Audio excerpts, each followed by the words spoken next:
ಓಂ ಶ್ರೀ ಗುರುಭ್ಯೋ ನಮಃ. ಎಲ್ಲಾ ಕುಲ ಬಾಂಧವರಿಗೂ ನಿಮ್ಮ ಶಿವಂ ದೀಕ್ಷಿತ್ ಮಾಡುವ ನಮಸ್ಕಾರಗಳು.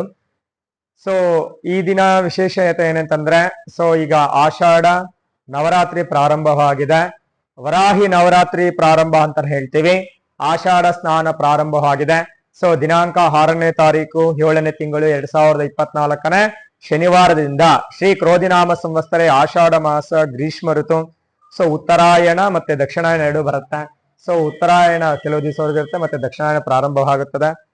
ಈ ಒಂದು ವಾರದ ವಿಶೇಷತೆಯನ್ನು ನೋಡೋದಾದ್ರೆ, ಈ ವಾರ ತುಂಬಾ ವಿಶೇಷವಾಗಿದೆ. ಈ ಆಷಾಢ ಮಾಸದಲ್ಲಿ ಅದು ವರಾಹಿ ನವರಾತ್ರಿಗಳು ಬಂದಿರೋದ್ರಿಂದ ಒಂದೊಂದು ದಿನ ಒಂದೊಂದು ಹಬ್ಬ ಹೋಗ್ತಿದೆ. ಹಬ್ಬದ ಆಚರಣೆ ರೀತಿಯಲ್ಲಿ ಈ ವಾರ ನಮ್ಗೆ ಕಳೆದೋಗುತ್ತೆ.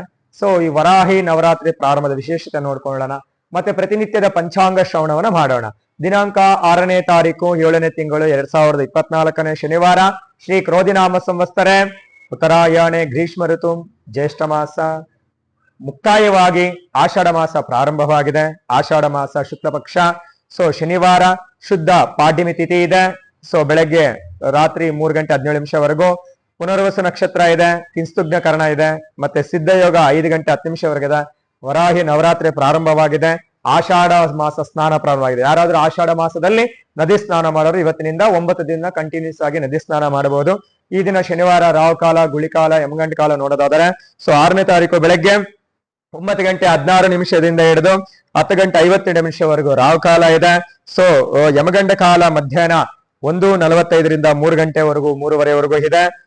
ಗುಳಿಕಾಲ ಬೆಳಗ್ಗೆ ಪ್ರಾರಂಭದಲ್ಲಿ 6 ಗಂಟೆಯಿಂದ 7:40 ನಿಮಿಷವರೆಗಿದೆ. ಈ ದಿನದ ವಿಶೇಷತೆ, ಈ ದಿನ ಶನಿವಾರ ಆಗಿರೋದ್ರಿಂದ ಶನಿದೇವನ ಪೂಜೆ ಮಾಡೋದ್ರಿಂದ, ಮಹಾವಿಷ್ಣುವ ಆರಾಧನೆ ಮಾಡೋದ್ರಿಂದ ಒಳ್ಳೆದಾಗತ್ತೆ. ಮತ್ತೆ ವರಾಹಿ ದೇವಿಯನ್ನ ಪೂಜೆ ಮಾಡೋದ್ರಿಂದ, ವರಾಹಿ ನವರಾತ್ರ ಆಗಿರೋದ್ರಿಂದ ವರಾಹಿ ದೇವಿನ ಪೂಜೆ ಮಾಡೋದ್ರಿಂದ ಎಲ್ಲರಿಗೂ ಶುಭ ಫಲ ಸಿಗುತ್ತದೆ. ಮತ್ತೆ 2ನೇ ದಿನ, ಈಗ ಮುಂದಿನ ದಿನ ನೋಡೋದಾದ್ರೆ ದಿನಾಂಕ 7ನೇ ತಾರೀಕು 7ನೇ ತಿಂಗಳು 2024 ಭಾನುವಾರ, ಶ್ರೀ ಕ್ರೋಧಿನಾಮ ಸಂವತ್ಸರೆ ಉತ್ತರಾಯಣೆ ಆಷಾಢ ಮಾಸ ಶುಕ್ಲ ಪಕ್ಷ ಶುಭ ತಿಥಿ. ಆ ದಿನ ದ್ವಿತೀಯ ತಿಥಿ ಇದೆ. ನಕ್ಷತ್ರ ಬಂದು ಪುಷ್ಯಮಿ ನಕ್ಷತ್ರ ಇದೆ. ಯೋಗ ಅರ್ಶನ ಯೋಗ ಇದೆ. ಕರ್ಣ ಬಂದು ಬಾಲವ ಕರ್ಣ ಇದೆ. ಸಿದ್ಧ ಯೋಗ ಇವತ್ತು ದಿನ ಪೂರ್ತಿ ಇದೆ. ಈ ದಿನ ಅಂದ್ರೆ ಚಂದ್ರೋದಯ ಅಂದ್ರೆ ಅಮಾವಾಸ್ಯವರೆಗೂ ಚಂದ್ರ ಕ್ಷೀಣನಾಗಿರ್ತಾನೆ. ಚಂದ್ರ ಬಲ ಕತ್ತಲು ತುಂಬಿಕೊಂಡಿರ್ತಾನೆ. ಚಂದ್ರ ಅನ್ನೋದು ಉದಯ ಆಗ್ತಾನೆ. ಮತ್ತೆ ಶುಕ್ರ ಮೌಢ್ಯಮಿ ಅಂದ್ರೆ ಏನು ಶುಕ್ರ ಗ್ರಹ ಅಸ್ತನ ಆಗಿದ್ದನೋ, ಏಪ್ರಿಲ್ 24ರಿಂದ ಜುಲೈ 7ವರೆಗೂ ಶುಕ್ರ ಗ್ರಹ ಅಸ್ತನ, ಶುಕ್ರ ಬಲ ಇರ್ಲಿಲ್ಲ. ಇವತ್ತು ಶುಕ್ರ ಅನ್ನೋದು ಉದಯ ಆಗುತ್ತಾನೆ. ಇನ್ಮೇಲೆ ಗುರು ಶುಕ್ರ 2 ಬಲ ಇರೋದ್ರಿಂದ ನಾವು ಮುಂದಿನ ಬರತಕ್ಕಂಥ ಶ್ರಾವಣ ಮಾಸದಲ್ಲಿ ಯಾವುದೇ ಗೃಹ ಪ್ರವೇಶ ಮದುವೆಗಳನ್ನ ಮಾಡ್ಕೊಳ್ಳೋದಕ್ಕೆ ತುಂಬಾ ಅತ್ಯುತ್ತಮ ಕಾಲ. ಗುರು ಶುಕ್ರರು, ಗುರುಬಲ ಮತ್ತೆ ಶುಕ್ರ ಬಲ ತುಂಬಾ ಮುಖ್ಯವಾದದ್ದು. ಮತ್ತೆ ಇನ್ನೊಂದೇನಂತಂದ್ರೆ, ಯಾವಾಗ ಶುಕ್ರ ಉದಯ ಆಗ್ತದನ ಈ ದಿನ ವಿಶೇಷತೆ ಏನಂದ್ರೆ, ಪೂರಿ ಜಗನ್ನಾಥ ದೇವಾಲಯದಲ್ಲಿ ಜಗನ್ನಾಥ ಸ್ವಾಮಿ ರಥಯಾತ್ರೆ ಅನ್ನೋದು ಇವತ್ತು ನಡೆಯುತ್ತದೆ. ಆದ್ರಿಂದ ಎಲ್ಲಾ ಸಾವಿರಾರು ಜನ ಭಕ್ತ ಮಹಾಶಯರು ಪೂರಿ ಜಗನ್ನಾಥನಿಗೆ ಹೋಗಿ ಪೂರಿ ಜಗನ್ನಾಥನ ದರ್ಶನ ಮಾಡ್ತಾರೆ. ದೇವರ ದರ್ಶನ ಮಾಡ್ತಾರೆ. ಯಾರು ಹೋಗಕ್ಕಾಗಲ್ಲ ಈ ದಿನ ಮನೆಯಲ್ಲಿ ಪೂರಿ ಜಗನ್ನಾಥನ ನಾಮಸ್ಮರಣೆ ಮಾಡೋದ್ರಿಂದ ಎಲ್ಲರಿಗೂ ಒಳ್ಳೇದಾಗುತ್ತದೆ. ಈ ದಿನ ವಿಷ್ಣುವನ ಆರಾಧನೆ ಮಾಡಿ ಪೂರಿ ಜಗನ್ನಾಥನ ಆರಾಧನೆ ಮಾಡೋದ್ರಿಂದ ಒಳ್ಳೆಯದಾಗುತ್ತದೆ. ಮತ್ತೆ 3ನೇ ದಿನ ನೋಡೋದಾದ್ರೆ ದಿನಾಂಕ 8ನೇ ತಾರೀಕು 7ನೇ ತಿಂಗಳು 2024 ಸೋಮವಾರ. ಈ ದಿನ ತಿಥಿ ಬಂದು ತೃತೀಯ ತಿಥಿ ಇದೆ. 4 ಗಂಟೆ 58 ನಿಮಿಷವರೆಗೂ ಇದೆ. ಮತ್ತೆ ಪುಷ್ಯಮಿ ನಕ್ಷತ್ರ ಬೆಳಗ್ಗೆ 6 ಗಂಟೆ 18 ನಿಮಿಷವರೆಗಿದೆ. ತದನಂತರ ಆಶ್ಲೇಷ ನಕ್ಷತ್ರ ಪ್ರಾರಂಭವಾಗುತ್ತದೆ. ವಜ್ರ ಯೋಗ ಇದೆ.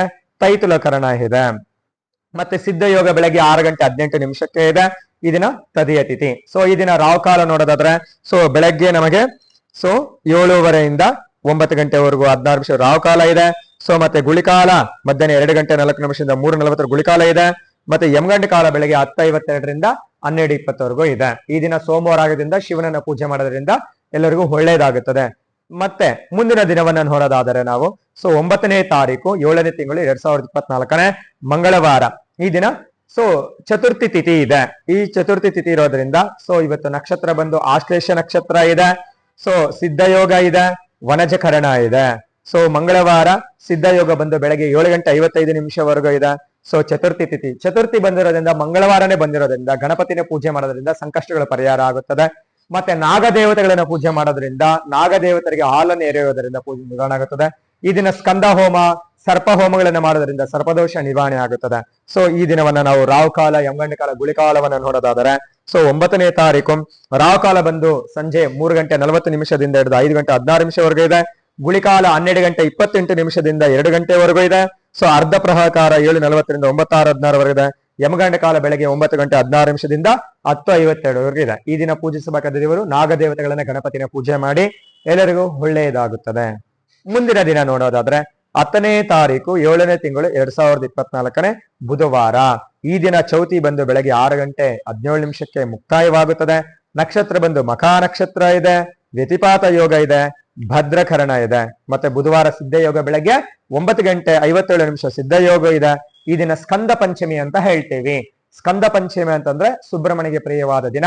ಈ ದಿನ ಸುಬ್ರಹ್ಮಣ್ಯ ಪೂಜೆ ಮಾಡಿದ್ರೆ ಯಾರಿಗಾದ್ರೆ ಸಾಲಬಾಧೆ ಇದೆ, ಸಾಲಬಾಧೆ ಇರುವಂತಹವರು ಸುಬ್ರಹ್ಮಣ್ಯ ಸ್ವಾಮಿನ ಆರಾಧನೆ ಮಾಡೋದ್ರಿಂದ, ಸ್ಕಂದನಿಗೆ ಅಭಿಷೇಕ ಮಾಡೋದ್ರಿಂದ ಸಾಲಬಾಧೆ ನಿವಾರಣೆ ಆಗುತ್ತದೆ. ಮತ್ತೆ ಕಾರ್ತಿಕ ಸ್ತೋತ್ರವನ್ನ ಪಠನೆ ಮಾಡೋದ್ರಿಂದ ಎಲ್ರಿಗೂ ಒಳ್ಳೇದಾಗುತ್ತದೆ. ಯಾರಿಗೆ ಹತ್ತಿರದಲ್ಲಿ ಸುಬ್ರಹ್ಮಣ್ಯ ಸ್ವಾಮಿ ದೇವಾಲಯ ಇದೆ ಅವರ ಸುಬ್ರಹ್ಮಣ್ಯ ಸ್ವಾಮಿ ದೇವಾಲಯಕ್ಕೆ ಹೋಗಿ ದೇವರಿಗೆ ಅಭಿಷೇಕವನ್ನು ಮಾಡಿ, ಭಸ್ಮದಿಂದ ಅಭಿಷೇಕವನ್ನು ಮಾಡಿ, ಸಿಹಿ ಪೊಂಗಲನ್ನು ನೈವೇದ್ಯ ಮಾಡೋದರಿಂದ ಎಲ್ಲಾ ಕಷ್ಟ ಸಮಯ ಪರಿಹಾರ ಆಗುತ್ತದೆ. ಸ್ಕಂದ ಪಂಚಮನ ಆಚರಣೆ ಮಾಡಿ.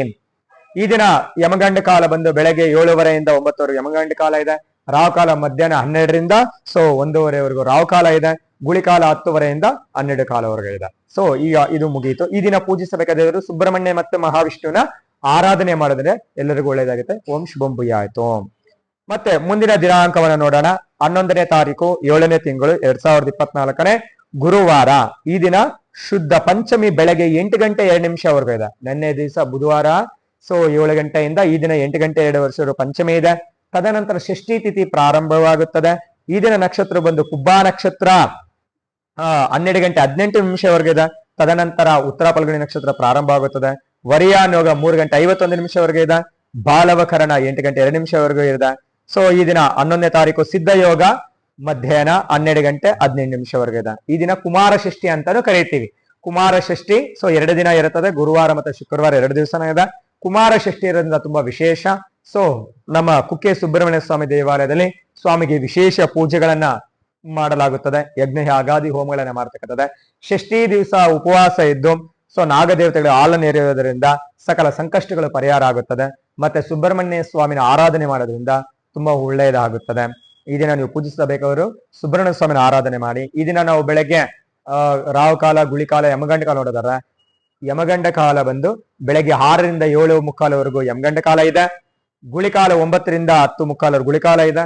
ರಾವ್ ಕಾಲ ಮಧ್ಯಾಹ್ನ 1:30 ಸೊ 3 ಗಂಟೆವರೆಗೂ ಗುಳಿಕಾಲ ಇದೆ, ರಾವ್ ಕಾಲ ಇದೆ. ಸೊ 1:30 3 ಗಂಟೆ ರಾವ್ ಕಾಲ ಇದೆ. ಈ ದಿನ ಗುರುವಾರದಿಂದ ಗುರು ರಾಘವೇಂದ್ರ ಸ್ವಾಮಿ ದೇವರನ್ನ ಆರಾಧನೆಯನ್ನ ಮಾಡಿ, ಮತ್ತೆ ಸಾಯಿಬಾಬಾ ದೇವರನ್ನ ಪೂಜೆ ಮಾಡಿ, ದಕ್ಷಿಣಾಮೂರ್ತಿ ದೇವರನ್ನ ಪೂಜೆ ಮಾಡೋದ್ರಿಂದ ಒಳ್ಳೇದಾಗುತ್ತದೆ. ಮತ್ತೆ ಕುಮಾರ ಷಷ್ಠಿ ಇರೋದ್ರಿಂದ ಸುಬ್ರಹ್ಮಣ್ಯ ಸ್ವಾಮಿನ ಪೂಜೆ ಮಾಡೋದನ್ನ ಮರಿಬೇಡಿ.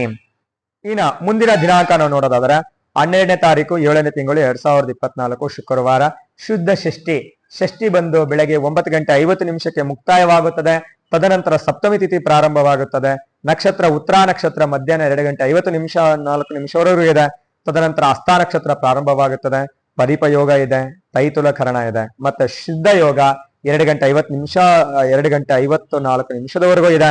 ಸೊ ಇದನ್ನ ಸಪ್ತಮಿ ತಿಥಿ ಇದೆ. ಸೊ ಇದರಿಂದ ಶುಕ್ರವಾರ ಆಗಿರೋದ್ರಿಂದ ಸ್ತ್ರೀ ದೇವತೆಗಳನ್ನ ಪೂಜೆ ಮಾಡೋದನ್ನ ಒಳ್ಳೇದಾಗುತ್ತದೆ. ಸಪ್ತಮಾತೃಗಳನ್ನ ಆರಾಧನೆ ಮಾಡೋದ್ರಿಂದ, ವೈಭವ ಲಕ್ಷ್ಮಿ ವ್ರತವನ್ನ ಪೂಜೆ ಮಾಡೋದ್ರಿಂದ ಒಳ್ಳೇದಾಗುತ್ತದೆ. ಈ ದಿನ ರಾವ್ ಕಾಲ, ಗುಳಿಕಾಲ, ಯಮಗಂಡ ಕಾಲ ನೋಡೋದಾದ್ರೆ ಬೆಳಗ್ಗೆ ಗುಳಿಕಾಲ ಬಂದು 7:45 9:15 ಇದೆ. ರಾವ್ ಕಾಲ ಸೊ 10:00 12 ರಾವ್ ಕಾಲ ಇದೆ. ಯಮಗಂಡ ಕಾಲ ಮಧ್ಯಾಹ್ನ 3ರಿಂದ 4:45 ಇದೆ. ಸೊ ಈ ದಿನ ಮಹಾಲಕ್ಷ್ಮಿನ ಪೂಜೆ ಮಾಡೋದ್ರಿಂದ ಒಳ್ಳೇದಾಗುತ್ತದೆ. ಮುಂದಿನ ದಿನಾಂಕವನ್ನ ನೋಡೋದಾದರೆ ಸೊ ಈಗ 13ನೇ ತಾರೀಕು 7ನೇ ತಿಂಗಳು 2024 ಶನಿವಾರ. ಈ ದಿನ ಸಪ್ತಮಿ ತಿಥಿ ಬಂದು ಮಧ್ಯಾಹ್ನ 12:02 ಇದೆ. ತದನಂತರ ಅಷ್ಟಮಿ ತಿಥಿ ಪ್ರಾರಂಭವಾಗುತ್ತದೆ. ಹಸ್ತ ನಕ್ಷತ್ರ ಸಾಯಂಕಾಲ 5:30 ಇದೆ. ತದನಂತರ ಚಿತ್ತಾ ನಕ್ಷತ್ರ ಪ್ರಾರಂಭವಾಗುತ್ತದೆ. ಶಿವಂ ಯೋಗ ಸಾಯಂಕಾಲ 5:07 ಇದೆ. ವನಜಕರಣ ಇದೆ. ಸೊ ಶನಿವಾರ ಬಂದು ಈ ದಿನ ಮರಣ ಯೋಗ ಇರೋದ್ರಿಂದ ಸಾಯಂಕಾಲ 5:30 ಮರಣ ಯೋಗ ಇದೆ. ಆದ್ರಿಂದ ಯಾವುದೇ ಶುಭ ಕಾರ್ಯಗಳನ್ನ ಯಜ್ಞ ಹಾಗಾದ ಹೋಮಗಳನ್ನ ಮಾಡೋದ್ರಿಂದ ಒಳ್ಳೆ ಫಲವ ಸಿಗೋದಿಲ್ಲ. ಮತ್ತೆ ವಿವಸ್ವತ ಸಪ್ತಮಿ ಅಂತ ಕೂಡ ಸೊ ನಾವು ಹೇಳ್ತೀವಿ. ಸೊ ಮತ್ತೆ ಈ ದಿನ ಶನಿವಾರ ರಾವ್ ಕಾಲ, ಯಮಗಂಡ ಕಾಲ, ಗುಳಿಕಾಲ ನೋಡೋದಾದ್ರೆ ಶನಿವಾರ ಎಲ್ರಿಗೂ ತಿಳಿದ ಹಾಗೆ ಸೊ ನಮಗೆ ರಾವ್ ಕಾಲ ಬಂದು 9:16 10:52 ಇದೆ. ಮತ್ತೆ ಗುಳಿಕಾಲ ಬಂದು 6:05 7:40 ಇದೆ. ಸೊ ಅರ್ಧ ಪ್ರಹರ ಕಾಲ 12:28ರಿಂದ 2:04 ಇದೆ. ಯಮಗಂಡ ಕಾಲ ಬಂದು 2:04 ಹಿಡಿದು 3:40 ಇದೆ. ಯಾರ್ಯಾರಿಗೆ 7:30 ಶನಿ ನಡೀತಾ ಇದೆ ಅವರು ಶನೇಶ್ವರ ದೇವಾಲಯಕ್ಕೆ ಪೂಜೆ ಮಾಡೋದ್ರಿಂದ ಒಳ್ಳೇದಾಗುತ್ತದೆ. ಮುಂದಿನ ದಿನಾಂಕ ನೋಡೋದಾದ್ರೆ 14ನೇ ತಾರೀಕು 7ನೇ ತಿಂಗಳು 2024 ಸೊ ಭಾನುವಾರ. ಈ ದಿನ ಬಂದು ಸೊ ಅಷ್ಟಮಿ ತಿಥಿ ಮತ್ತೆ ನವಮಿ ತಿಥಿ ಎರಡೂ ಬರುತ್ತದೆ. ಅಷ್ಟಮಿ ತಿಥಿ ಬಂದು ಮಧ್ಯಾಹ್ನ 1:55 ಇದೆ. ತದನಂತರ ನವಮಿ ಪ್ರಾರಂಭವಾಗುತ್ತದೆ. ನಕ್ಷತ್ರ ಚಿತ್ತಾ ನಕ್ಷತ್ರ ರಾತ್ರಿ 8:04 ಇದೆ. ತದನಂತರ ಸ್ವಾತಿ ನಕ್ಷತ್ರ ಪ್ರಾರಂಭವಾಗುತ್ತದೆ. ಸಿದ್ಧ ಯೋಗ ಬೆಳಗ್ಗೆ 5:32 ಇದೆ. ಸೊ ಭವಕರಣ ಇದೆ. ಸಿದ್ಧ ಯೋಗ ರಾತ್ರಿ 8:40 ಕೂಡ ಸಿದ್ಧ ಯೋಗ ಇರುತ್ತದೆ. ಮತ್ತೆ ಮಹಿಷಾಸುರ ವರ್ಧಿನಿ ಪೂಜಾ ಶೂನ್ಯ ತಿಥಿ ಅಂತ ಕೇಳ್ತೀವಿ. ಮಹಿಷಾಸುರ ವರ್ಧಿನಿ ಪೂಜಾ. ಸೊ ನಮ್ಮ ವರಾಹಿ ಅವತಾರ ನವರಾತ್ರಿಗಳಲ್ಲಿ ಮಹಿಷಾಸುರನ ವರ್ಧಿನಿ ಪೂಜಾ ಅಂತ ಮಾಡ್ತಾರೆ. ತುಂಬಾ ವಿಶೇಷ ಇವತ್ತು ಮಹಿಷಾಸುರನ ಸೊ ವರ್ಧನ ಮಾಡಿರ್ತಕ್ಕಂಥ ದಿನ. ಆದ್ರಿಂದ ಸೊ ಮಹಿಷಾಸುರ ಮರ್ದಿನಿ ಪೂಜೆ ಮಾಡೋದ್ರಿಂದ ಒಳ್ಳೇದಾಗುತ್ತದೆ. ಸೊ ಎಲ್ಲ ನವರಾತ್ರಿಗಳಲ್ಲೂ ಕೂಡ ನಾವು ಸೊ ಪೂಜೆನ ಮಾಡ್ತೀವಿ. ನವರಾತ್ರಿಗಳಲ್ಲಿ ಸೊ ಆಶ್ವೇಜ ನವರಾತ್ರಿ ಪೂಜೆನ ಮಾಡ್ತೀವಿ. ಅದೇ ರೀತಿಯಾಗಿ ಆಷಾಢ ವರಾಹಿ ನವರಾತ್ರಿ ಪೂಜೆಗಳಲ್ಲಿ ಕೂಡ ಮಹಿಷಾಸುರ ಮರ್ದಿನ ಪೂಜೆ ಮಾಡೋದ್ರಿಂದ ಒಳ್ಳೆಯದಾಗುತ್ತದೆ.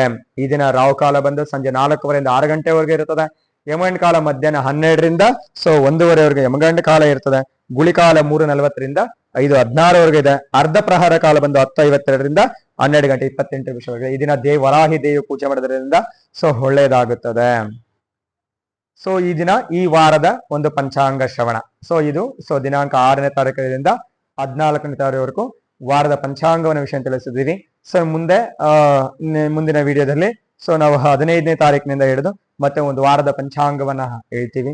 ಸೊ ಈ ದಿನ ಎಲ್ರು ಜ್ಞಾಪಕ ಇಟ್ಕೊಳ್ಳಿ, ಇದು ವರಾಹಿ ನವರಾತ್ರಿ ಪ್ರಾರಂಭ ದಿನ ಆಗಿರ್ತಕ್ಕಂಥದ್ದು. ಆಷಾಢ ಮಾಸ ಪ್ರಾರಂಭವಾಗಿದೆ. ಈ ಸಮಯದಲ್ಲಿ ಯಾರೇ ಆಗ್ಲಿ ಸೊ ಮದುವೆ ಹೆಣ್ಣನ್ನ ನೋಡ್ತಕ್ಕಂಥವ್ರು ಸೊ ಯಾರು ಹುಡುಗಿ ಮನೆಗೆ ಹೋಗಿ ಮದುವೆ ಹೆಣ್ಣನ್ನ ನೋಡಬಾರ್ದು. ಮುಂದೆ ಆಷಾಢ ಮಾಸ ಮುಗಿದ ಮೇಲೆ ಸೊ ನೋಡಿ, ಆಗ್ಲೂ ಸೊ ನೋಡ್ಲೇಬೇಕು ಅನ್ನೋ ಪರಿಸ್ಥಿತಿ ಹೊರಗಡೆ ಎಲ್ಲಾದ್ರೂ ದೇವಾಲಯದಲ್ಲಿ ಇಲ್ಲ ಒಂದು ಹೋಟೆಲ್ ಹತ್ರ ಮೀಟ್ ಮಾಡಿದ್ರೆ ಒಳ್ಳೆಯದು. ಸೊ ಅದರಿಂದ ಈ ಒಂದು 9 ದಿವಸ ತುಂಬಾ ವಿಶೇಷವಾಗಿರೋದ್ರಿಂದ ವರಾಹಿ ನವರಾತ್ರಿ ಆಗಿರೋದ್ರಿಂದ ವರಾಹಿ ದೇವಿನ ಪೂಜೆ ಮಾಡಿ, ಮಹಾಪ್ರತ್ಯಂಗರ ದೇವಿನ ಪೂಜೆ ಮಾಡಿ, ದುರ್ಗಾದೇವಿನ ಪೂಜೆ ಮಾಡೋದ್ರಿಂದ ಎಲ್ಲರಿಗೂ ಒಳ್ಳೆಯದಾಗುತ್ತದೆ. ಮತ್ತೆ ಈ ವಾರದಲ್ಲಿ ವಿಶೇಷತೆ ಅಂದ್ರೆ ಸ್ಕಂದ ಷಷ್ಠಿ ಕುಮಾರ ಷಷ್ಠಿ ಬಂದಿರೋದ್ರಿಂದ ಈ ವಾರದಲ್ಲಿ ಹೆಚ್ಚಾಗಿ ಸ್ಕಂದ ಹೋಮ, ನಾಗ ಹೋಮ ಸೊ ಮಾಡೋದ್ರಿಂದ ತುಂಬಾ ಒಳ್ಳೆಯದಾಗುತ್ತದೆ. ಯಾರಾದ್ರೆ ಕೋರ್ಟು ಸಮಸ್ಯೆಗಳಿದಾವೆ, ಸಾಲ ಬಾಧೆಗಳಿದಾವೆ ಅಂತವರು ನಾಗಹೋಮ ಸ್ಕಂದ ಹೋಮಗಳನ್ನ ಮಾಡಿಸ್ಕೊಳ್ಳಿ. ಋಣ ವಿಮೋಚಕ ಗಣಪತಿ ಹೋಮಗಳನ್ನ ಮಾಡೋದ್ರಿಂದ ತುಂಬಾ ಒಳ್ಳೆಯದಾಗುತ್ತದೆ. ಮತ್ತೆ ಯಾರಾದ್ರಿಗೆ ಆದ್ರೂ ದಾಂಪತ್ಯದಲ್ಲಿ ಕಲಹಗಳು ಬರ್ತಾ ಇದಾವೆ ಅಂತವರು ದಾಂಪತ್ಯದಲ್ಲಿ ಕಲಹ ಬರೋರ್ತಕ್ಕಂಥವ್ರು ಸೊ ದಾಂಪತ್ಯ ಸುಗಮವಾಗಿರ್ಲಿ ಅಂತೇಳಿ ಸೊ ಸುಬ್ರಹ್ಮಣ್ಯ ಸ್ವಾಮಿನ ಹೋಮ ಮಾಡ್ಕೊಳ್ಳಿ. ಸೊ ತುಂಬಾ ಒಳ್ಳೇದಾಗುತ್ತದೆ. ಸೊ ಈ ಶುಭಂ ಭೂಯಾತು, ಎಲ್ಲರಿಗೂ ಒಳ್ಳೆಯದಾಗ್ಲಿ. ಓಂ ನಮೋ ಭಗವತೆ ಚಾಮುಂಡೇಶ್ವರಿ ಮಲಯಾಳ ಸ್ವರೂಪಿಣಿ ಸರ್ವಸಿದ್ಧಿಕಾರಿಣಿ ಸತ್ಯಂ ಬ್ರೂಹಿ ಸ್ವಾಹ. ಮತ್ತೆ ರಾಜರಾಜ ಶ್ಯಾಮಲೆ ದೇವಿನ ಪೂಜೆ ಮಾಡೋದ್ರಿಂದ ತುಂಬಾ ಒಳ್ಳೆಯದಾಗುತ್ತದೆ. ಶುಭಂ ಭೂಯಾತು. ಮುಂದಿನ ವಿಡಿಯೋವನ್ನ ನೋಡೋಣ. ಸೊ ಅದೇ ರೀತಿಯಾಗಿ ಮುಂದೆ ಸಂಸ್ಕಾರ ಫಲವನ್ನ ವಿಡಿಯೋಗಳನ್ನ ಮಾಡ್ತೀವಿ, ಅದನ್ನು ನೋಡಿ. ನಿಮ್ಗೆ ಇಷ್ಟವಾದ್ರೆ ಲೈಕ್ ಮಾಡಿ, ಸೊ ಶೇರ್ ಮಾಡಿ, ನಿಮ್ಮ ಅನಿಸಿಕೆಗಳನ್ನ ಕಾಮೆಂಟ್ ಮುಖಾಂತರ ತಿಳಿಸಿ. ಎಲ್ರಿಗೂ ಒಳ್ಳೆಯದಾಗ್ಲಿ. ಶುಭಂ ಭೂಯಾತು.